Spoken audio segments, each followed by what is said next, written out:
We're excited to be with all of you today. I'm Pete Zuraw, and that's I'm Caroline Johnson. just in case. And we're really delighted to be here. Normally you might be expecting something focused on data, but we're not talking about data. We're going to talk about the language that we think it's worth thinking about using when solving relatively routine problems, using tools that you may be using in a negotiating setting. And if you're not using those tools, it's a chance for you to learn about those tools, so that would be a double bonus. But what are we talking about? What kind of routine problems do we think we're talking about? All right, so just by a head nod or show of hands to get us warmed up here, who has ever had any of these thoughts on the screen? Statements that start with they, or what if they, or he's not seeing the whole picture and that's impacting me. We can be brave together. I'm definitely raising my hand, absolutely.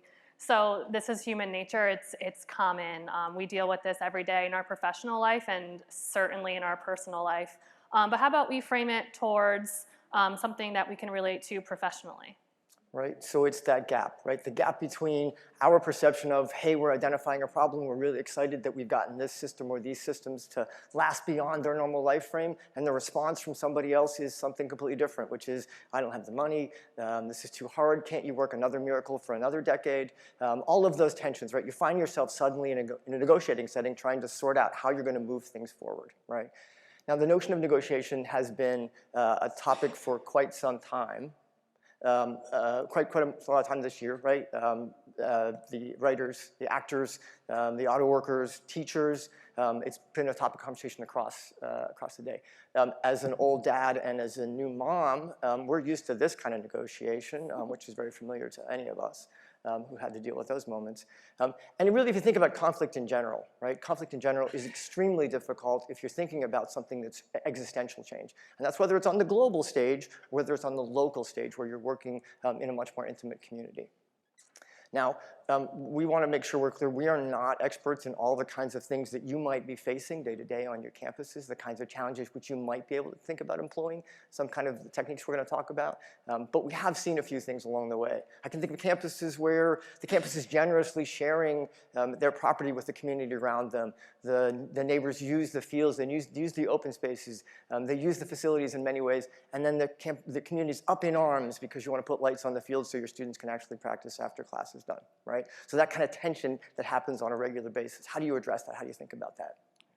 Or maybe it's a utility budget that all of a sudden had to rise because of market issues like maybe a war across the world, and our budget was not flexible to accommodate for that. You see, you're sitting here saying, yeah, I'm negotiating every single day, whether on a minor scale or on a huge major scale. And so we want to explore that with you today, and we thought there's no better way to do that than through a little story time. So humor me here. I'm going to take you on a journey. So once upon a time in a faraway land, there were 6 campuses that made up a system. And like your campuses here, each of these campuses were individual. They had their own sets of unique challenges and dynamics that made them very unique from one another. And yet the system's approach to funding capital outlay to these campuses was to do this in a very fair way. And fair, by their definition, was to give each of these campuses the exact same capital outlay, down to the very penny. You might be sitting here, that's kind of crazy, Caroline. It's a true story. So we're gonna get into that. The reality is that the system neglected to look at these campuses as those individual space portfolios, and we're treating them as if they were solving for the same challenges. And the campuses, they felt like they were screaming into the abyss, that no one was really listening or understanding just how unique their specific institution was and just how difficult it was for them to solve the problems, how hard it was to find staff in their specific region.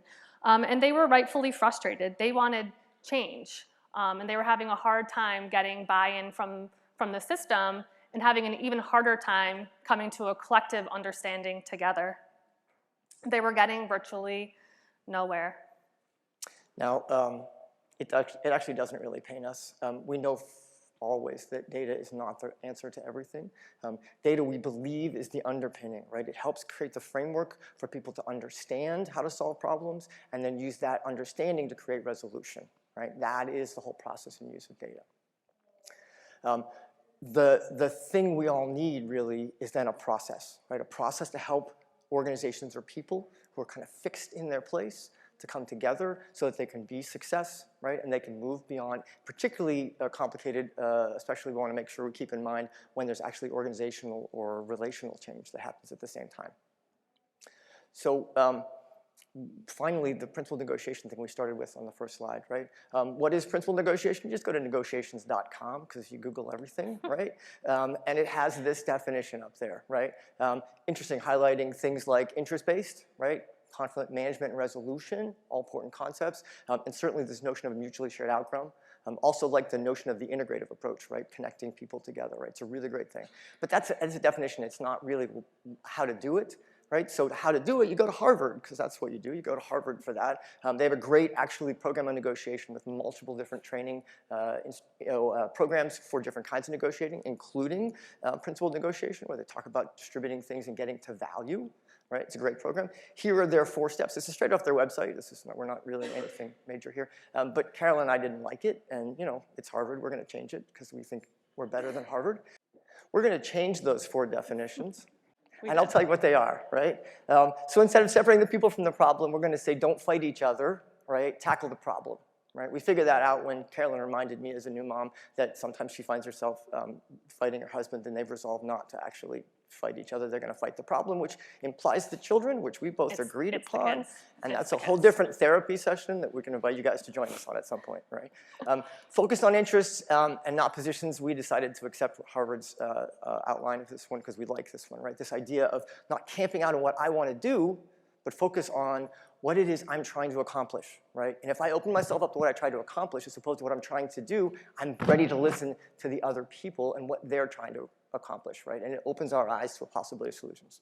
Inventing options of mutual gain, we don't like the word inventing. It's a little too close to imagine or imagineering or something, right? And we think we want to say something much more grounded. So we talk about identifying and organizing those options of mutual gain. And then finally, insisting on objective criteria, I guess I want to say personally, sadly, objective anything is getting to be difficult to come up with, right? And so we want to talk about maybe shared and verifiable truths, right? We want to try to insist on shared and verifiable truths. Great, so back to the story. Yes, back to the story. So I'll ground us again. So to date, the campuses are receiving the same capital allocation compared to one another. And they've screamed into the abyss and there's been no change. And they're realizing that there probably isn't going to be much change. And this was met with grief, as you can imagine. The larger institutions say, just by my sheer size, don't I deserve to have X additional millions of dollars to take care of my campus? And then you have the other campuses who are dealing with deferred maintenance levels rising to uncomfortable figures and wondering, shouldn't I get some more capital funding so that my buildings remain programmatic and functional? So it was difficult. Instead of getting caught up in that conflict, it did take one campus leader to relent, to say, enough, this isn't going to work. We need to collectively come together, relinquish the control that we have campus by campus, and attack this problem as one. Let's focus on our common interest and not in our individual positions. And that was really key. It moved us into this new era of problem solving and our ability to get out of the mud of fighting one another and progress towards tackling this problem together. They sought to be fair. They were looking for the ability they recognized, right, that the system in their desire and their quest to be fair, to stay out of it, to say we're gonna give you each the same budget was their way of staying out of the mud themselves. And the institutions, they understood that. They too wanted to have fair capital allocation and capital outlay to them. But they were curious if we could redefine what fair meant. Could we come to the table with more objective criteria to say, hey, could we look at my unique campus and create some framework around that so we can fall back on the fact that you're giving me a little something different because that is fair. And so they moved forward towards a more rigorous capital allocation process. And that big shift of the my language that we saw when we introduced this presentation to ours, so my campus versus our campus, was really important for them to come back and anchor to. to remind themselves that this is about our interests and not our individual positions. It really created this culture of unified advocacy, which I was really thrilled to see that we were able to get there with them. So they were no longer concerned about their own piece of the pie and the jockeying to have different resources. And maybe you're sitting here today saying that same jockeying happens within my own organization, and how can I apply this framework to further conversations with my own team or with my team across the alley. And then they had that aha moment of, is this fair, and how do we redefine fair for that more rigorous capital allocation process? And they began to identify and establish options with mutual gain. And so I recognize that this story is a little bit unique. It's on a large scale, and so we wanted to provide you some ideas of what mutual gain might look like for your individual campuses. And so there are some ideas here on the screen that when you're in the pits of negotiation and you're trying to understand, is there something that we can both parties buy into and get behind, maybe these resonate more with you than the 6 campuses. Items like, neither of us misses sleep. Sleep, as you can tell, I'm a new mom of twins. There's not a lot of sleep happening. So not missing sleep for more than 2 nights in a row seems pretty reasonable and fair to me at this stage. And then roles are filled, people are productive, and community is being well served. So can we come back to those to center us? And if we're moving away from them, that brings us back to the negotiation table together.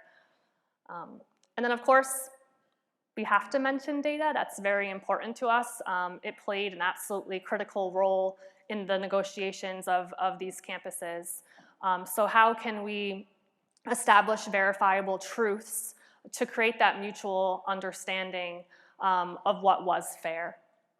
So they agreed on some investment targets. There were many options, and there are many options that you can take when you're trying to identify what is that verifiable truth. They landed on the concept of net asset value. For those that know Gordian, you're familiar with that term.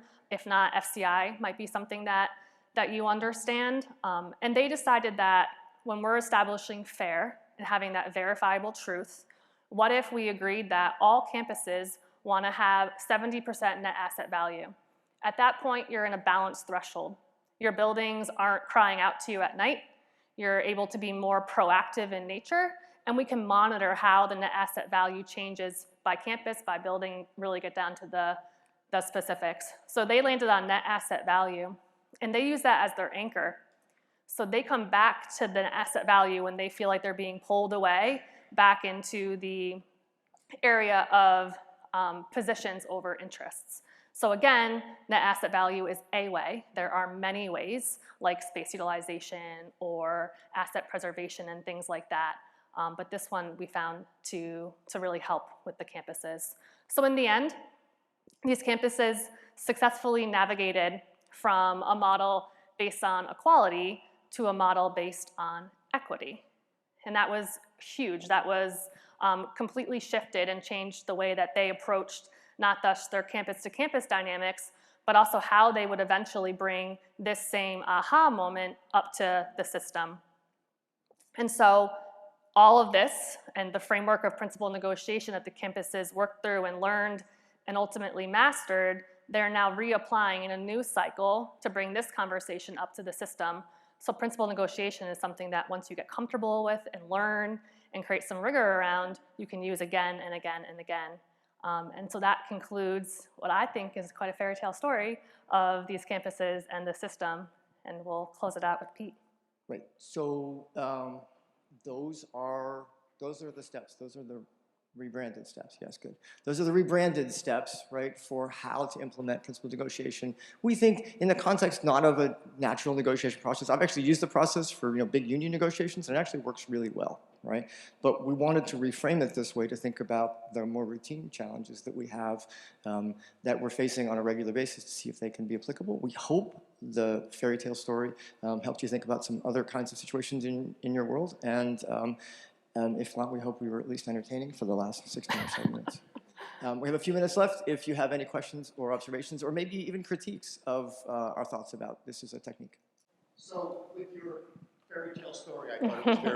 I thought it was very wonderful to show sometimes the inequity in larger systems, and inevitably there's always a winner and a loser with those kinds of negotiations. And I know that's probably not the language we all want to use, but how do you express to higher level managers than ourselves the need to sometimes lose in order to have overall success? Is that something that you can speak to?